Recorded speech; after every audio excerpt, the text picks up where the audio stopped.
मुझे मेरे बचपन की एक घटना याद आ जाती है और मेरा हृदय माँ की ममता से भर जाता है।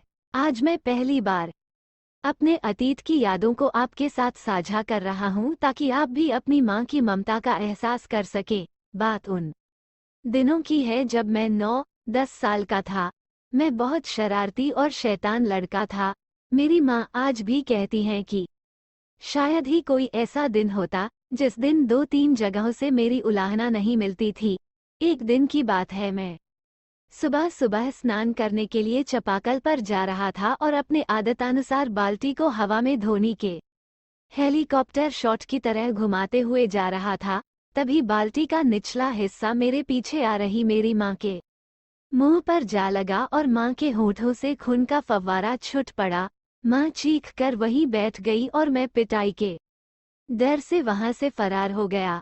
दिन भर मैं गांव के एक बगीचे में छिपकर अनजाने में हुई गलती के लिए पछताता रहा। शाम को अंधेरा होने पर मैं गांव में तो चला आया लेकिन घर नहीं गया।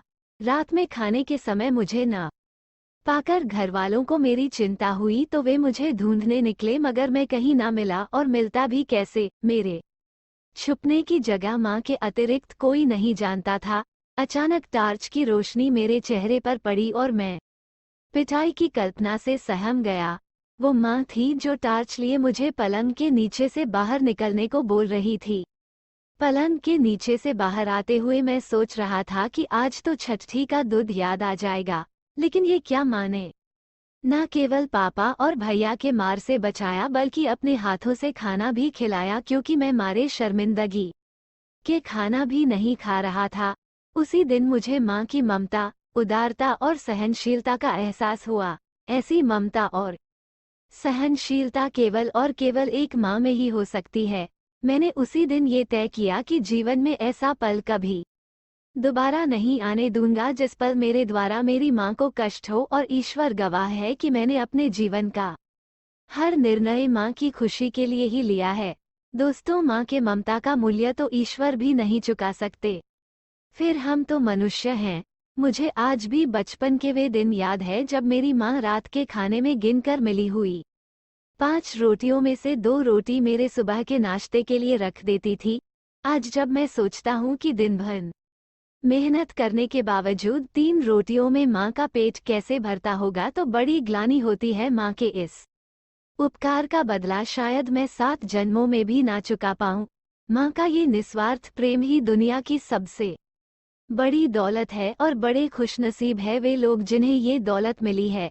माँ के आंचल के घने छांव में बैठकर जो सुकून मिलता है वो दुनिया में कहीं भी नहीं मिल सकता। महाभारत में युधिष्ठिर ने यक्ष के सवालों का जवाब देते हुए कहा था कि धरती से भी बड़ी माँ है, परंतु आज जब मैं जमीन के एक छोटे से टुकड़े के लिए किसी माँ का अनादर देखता हूँ तो सोचता हूँ कि कितने बदनसीब है वे लोग जो अपने माँ की ममता और त्याग को भूलकर उनका अपमान करते हैं। कितने अभागे हैं वे लोग जो जमीन जायदाद के लिए अपने माँ बाप से मारपीट करते हैं।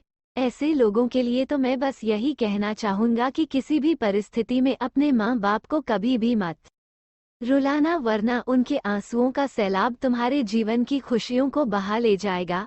दोस्तों, आशा है आपको ये स्टोरी बहुत अच्छी लगी होगी। अगर पसंद आई है तो इसे लाइक करें, कमेंट्स करें, जरूर शेयर करें ताकि कोई और प्रेमी या प्रेमिका भी इस स्टोरी को